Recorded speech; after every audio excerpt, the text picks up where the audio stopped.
Good evening, ladies and gentlemen. I'm Mr. Armstrong. So this one's gonna go out to King Buddy Bolden, the first king of New Orleans music. You were in both versions of the film, right?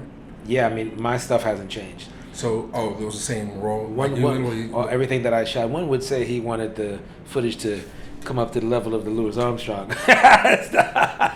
Louis Armstrong. Yeah. Well, you look the same. I thought thank you you, were shot brother. 3 years ago. Thank you. But so, what was Dick Gregory's involvement in that project? Well, at that point, I was fortunate enough to sit with Dick Gregory. He was funny, dude. Dick Gregory played an old Buddy Bolden. Interesting. He was an aged Buddy Bolden. I don't know if I think I did see some pieces of footage where I think they had him inside of the insane asylum. Wow. But I got to talk with him a bit, and he was so, from what I noticed, so curious, eyes looking all over the room, and I was just wondering, God, what is he seeing?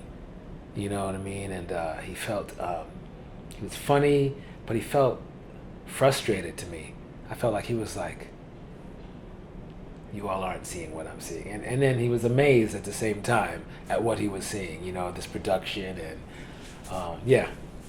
Yeah, well, I felt, I mean, our claim to fame is I did 6 hours of interviews with Dick Gregory that are on the channel, so. You did? Yeah. Oh, I've seen those. How can you not? He breaks you off. He broke you off a couple of times. Now that's a stupid question. Didn't he say like that's right? You can shoot me if you want. Shoot Right. me now or wait till you get home. No, I love that. Yeah. Yeah, it was a blessing. Yeah. So you could tell me more. I mean, that amount of time.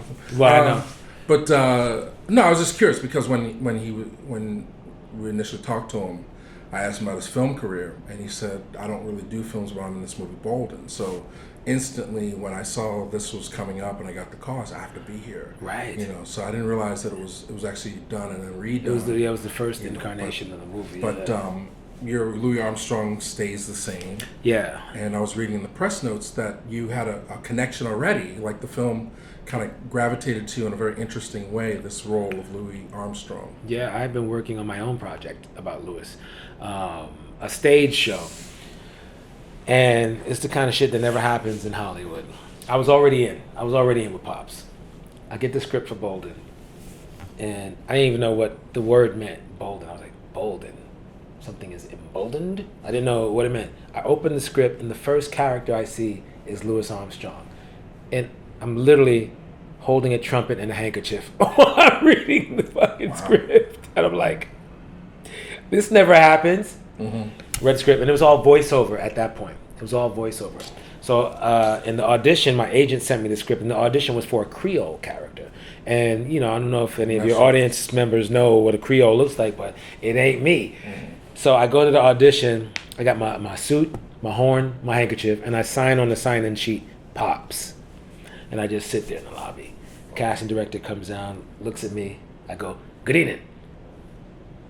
He walks back upstairs, comes back down, sits for and he's like, what's going on? Why are you? And I talk a little bit about my connection with Pops, and he goes, can you come back next week? I go, yeah, come back next week. Got my suit, got my horn, got my handkerchief. And I meet Dan. Dan opens the door, looks like he's looking at a ghost. And he's like, what are you doing here? I said, good evening. And then we sat, we talked, we had the same thoughts and ideas, music in our heads. I delved deep in Pops. I read, I memorized scenes from the script already. I sang songs, I played the trumpet. Everybody's crying. We're all crying and shit in the room. It just doesn't happen in Hollywood. He goes, do you want to do the movie? I go, you just want to note, that's the first time anybody's ever asked me, do you just want to do the movie? I said, yeah, but you got to make the role bigger. And it can't be a voiceover. He goes, done. Right. Well, that's what I enjoy most about Bolden. Dan took the time to get it right. He did. Doesn't always happen when you're talking about biopics, especially when you're talking about biopics with black folks. But biopics with black folks that people haven't heard of. Right. Right. So in terms of beyond your preparation, and just talking to everybody today, I get a greater sense because it's a labor of love of what the alchemy, what the movie magic is, and the great care that everyone took to not only portray the roles but become the roles. Can you speak to that in terms of your experience of acting? Like what is that? What does that involve? Becoming Louis Armstrong preparation on film. Yeah. My way in is the music when it comes to Pops. Prior to studying him, all I knew at that point was Hello Dolly, and I knew What a Wonderful World, an older Louis Armstrong, a less cutting edge, more smiling, Hello Dolly, all of that. So then there was a High Times magazine article, and he was their person of the year. I was like, Louis smoke weed? And then I read this article, and in this article it had all these young pictures of Louis. And then I realized as I started delving deeper that in 1926, Louis Armstrong was fucking Jay-Z. He was the man. Like, not even Jay-Z, Mike. He was Kool Herc, Africa Bambaataa, and Jay-Z in one person. That's the impact he had on our lives, and most of us don't even know it. Louis Armstrong was the first pop star. In the 20s, the Hot 5 album, they called them race records then. So they made, and all they were just studio albums, and they sold them out of stores. And white folks, they called them alligators. They would come in, they would buy these records on the DL. Like, if the white folks were caught buying these records, they would be arrested or fined or whatever. Right. 60,000 copies it sold in like the first less than a year, like when it came, and so they just kept making them. Louis Armstrong, there's no modern music without this dude, right? Like, everybody was mimicking his style. He was lean, the suits, the handkerchief, the way he, the singing, the horn playing. They never heard of it. There's improvisation in between the notes and around the notes, melodically, sonically. This dude was all over, and he was smoking herb and performing. Right. And all the cats who smoked herb back in those days, they were called vipers. And there's a whole series of these viper songs, recordings, Muggles right. is a song that comes to mind. But once I got that hooked me to the character and who he was when he was young. He was my Lauryn Hill. It's this rebel music, man. He was that dude, and that pulls me in. It sounds like you have a tendency to stay in character once you get to the set. Me? Yeah. And I think I have a propensity to just kind of be connected to.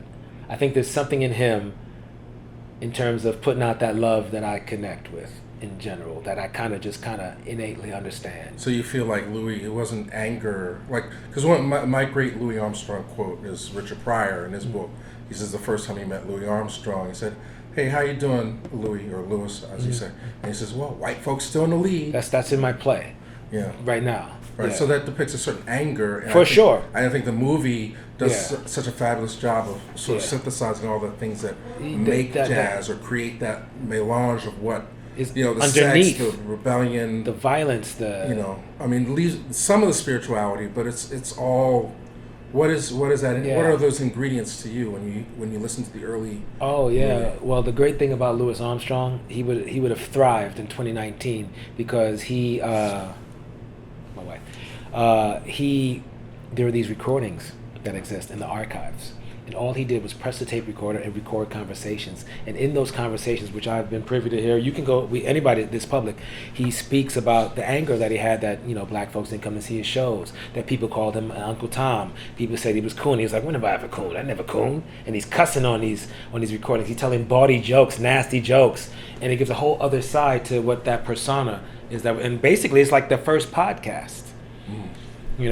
I have a podcast that comes out April 24th called Pops.